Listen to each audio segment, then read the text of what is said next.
యూనివర్సిటీలోకి చొరబడి యువతిపై దారుణానికి ఒడిగట్టాడు ఓ యువకుడు. క్యాంపస్లోనే ఆమెపై కత్తితో దాడి చేసి చంపాడు. అనంతరం అతడు కూడా కత్తితో పొడుచుకున్నాడు.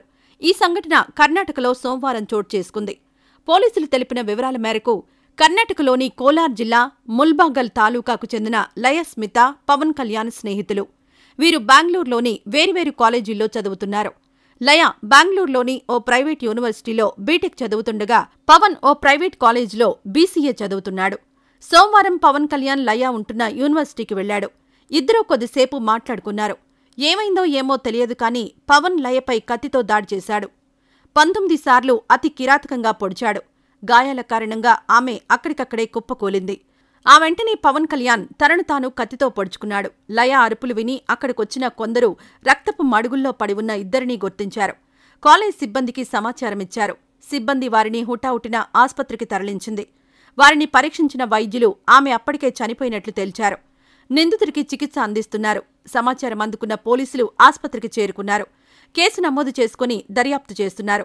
పవన్ కళ్యాణ్ ఎందుకు ఆమెను చంపాడన్న దానిపై విచారిస్తున్నారు. మరి ఈ ఘటనపై మీ అభిప్రాయాలను కామెంట్ల రూపంలో తెలియజేయండి.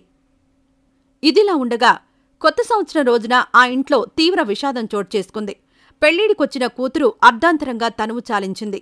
స్నానం చేయడానికి బాత్రూంలోకి వెళ్లి తిరిగి రాని లోకాలకు చేరుకుంది. తమ కూతురు మరణానికి కారణాలు తెలియక తల్లిదండ్రులు ఆవేదన వ్యక్తం చేస్తున్నారు. ఈ సంఘటన రాజస్థాన్లో ఆదివారం చోటు చేసుకుంది. పోలీసులు తెలిపిన వివరాల మేరకు రాజస్థాన్ కోటాకు చెందిన స్వాతి బీఏ 3వ సంవత్సరం చదువుతోంది. డిసెంబర్ 31న ఆమె తన స్నేహితురాళ్లతో కలిసి పార్టీ చేసుకోవడానికి బయటకు వెళ్లింది. మరుసటి రోజు ఉదయం ఇంటికి తిరిగొచ్చింది. బాగా నిద్రపోయి 12 గంటల ప్రాంతంలో నిద్రలేచింది. నిద్రలేచిన తర్వాత స్నానం చేయడానికి బాత్రూంలోకి వెళ్లింది. గంటలు గడుస్తున్నా స్వాతి బాత్రూంలోంచి బయటకు రాలేదు. దీంతో ఆమె తల్లి డోర్ తట్టి కూతుర్ని పిలిచింది. అయినప్పటికీ లోపల్నుంచి ఎలాంటి స్పందన రాలేదు. ఎంత పిలిచినా లోపల్నుంచి ఎలాంటి ఉలుకు పలుకు లేకపోయేసరికి తల్లిదండ్రుల మనసు కీడు శంకించింది. వెంటనే బాత్రూం తలుపులు బద్దలు కొట్టారు. స్వాతి స్పృహలేని స్థితిలో నేలపై పడి ఉంది. ఆమెను హుటాహుటిన దగ్గరలోని ప్రైవేట్ ఆసుపత్రికి తీసుకువెళ్లారు. స్వాతిని పరీక్షించిన వైద్యులు ఆమె అప్పటికే మరణించినట్లు ధృవీకరించారు. ఎలాంటి అనారోగ్యం లేని తమ కూతురు ఇలా ఉన్నట్టుండి చనిపోవడంపై తల్లిదండ్రులు అనుమానం వ్యక్తం చేశారు. దీనిపై పోలీసులకు ఫిర్యాదు చేశారు.